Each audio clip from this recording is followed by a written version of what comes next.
সুপ্রিয় দর্শক, আসসালামু আলাইকুম। কেমন আছেন সবাই? আশা করছি নিশ্চয়ই ভালো আছেন। আলহামদুলিল্লাহ, আল্লাহর রহমতে আমিও ভালো আছি। আপনারা অনেকে লেবু বাগান আছে আপনাদের, অর্থাৎ গুটি কলম অনেকে করতে পারেন না। আপনার হয়তো বা একটি গাছ আছে, কিন্তু আপনি গুটি কলম করতে পারেন না।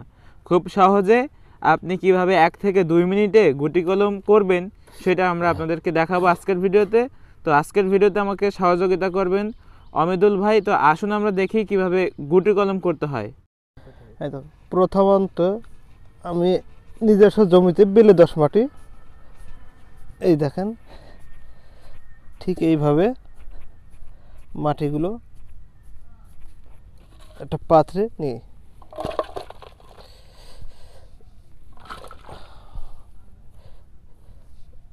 এই দেখেন মাটিগুলো গুঁড়ো করার পরে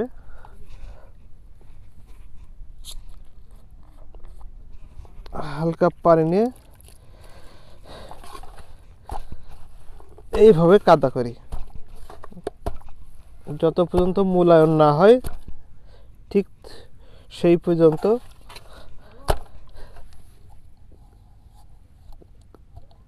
কাদাটা মূলায়ন করি। হ্যাঁ, এখন কাদা করা শেষ। এবার আমরা গাছের কাছে যাই যে কিভাবে কলম করব দেখি। শুরু থেকেই কাদাটা শেষ হয়েছে করা। এই দেখেন কাদা, এই দেখেন নলি সুতলি, আর এই পলিথিন। এবার আসি আমরা, দেখেন প্রথমত যে জায়গাটাতে কলম বাঁধতে হবে কাঁটাগুলো কেটে নিলে কাঁটাগুলো তো হাতে ফুটে যাবে। হ্যাঁ, এইবার দেখেন ঠিক 1 ইঞ্চি বা 6 ইঞ্চি পরিমাণ এইভাবে গোল করে চামড়াটা কেটে ফেলাই।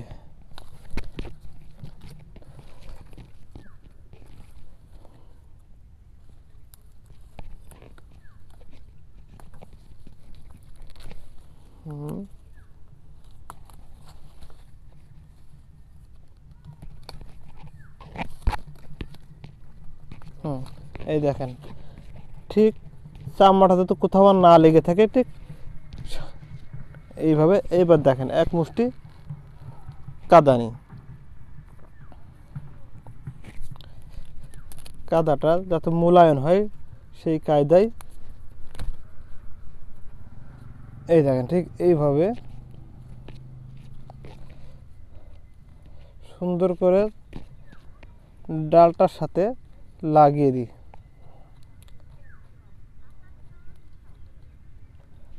এইবার আসি, একটা পলিথিন নিই, এই পলিথিনটা দিয়ে ঠিক এইভাবে যাতে, এটা সাধারণত এইসব পলিথিন হলেই হয়, যে কোনো পলিথিন হলেই হয়, যাতে পলিথিনটা নরম হয়। এই দেখেন দিয়ে এবার একটা নলি সুতলি নিই, এই নলি সুতলি দিয়ে ঠিক এইভাবে এটা কষে বাঁধি যাতে হাওয়া না ঢোকে। না, পানি টানি কিছুই দেওয়া লাগে না। কষে বাঁধলে এই পলিথিনটা ঘামবে, ওই যে রসটুক ধরে রাখবে ওই রসেই এটা শিকড় চলে আসবে। এই দেখেন শেষ, কাজ শেষ। হ্যাঁ, কাজ শেষ। কতদিনের মাথায় আসবে এটা? 20 থেকে 25 দিনের মাথায় শিকড় চলে আসবে। 20 থেকে 25। হ্যাঁ, কাটা যাবে? কাটতে মনে করতে হবে 30 দিনের মাথায় কাটা লাগবে। শিকড় আসলেই তার কাটা যায় না, খানিক একটু পেঁচানো লাগে শিকড়টা। আচ্ছা, তো এই লেবু দুটো যে ধরে রয়েছে, ধন্যবাদ আপনাকে। এই লেবু ধরে রেখে লেবু শুদ্ধই থাকবে, এটা সমস্যা নেই। তো যখন লাগবে লেবুর গাছে থাকতেও পারে, নাও থাকতে পারে, ঝরে যেতে পারে। তো ঝরে যাওয়ার সম্ভাবনা বেশি।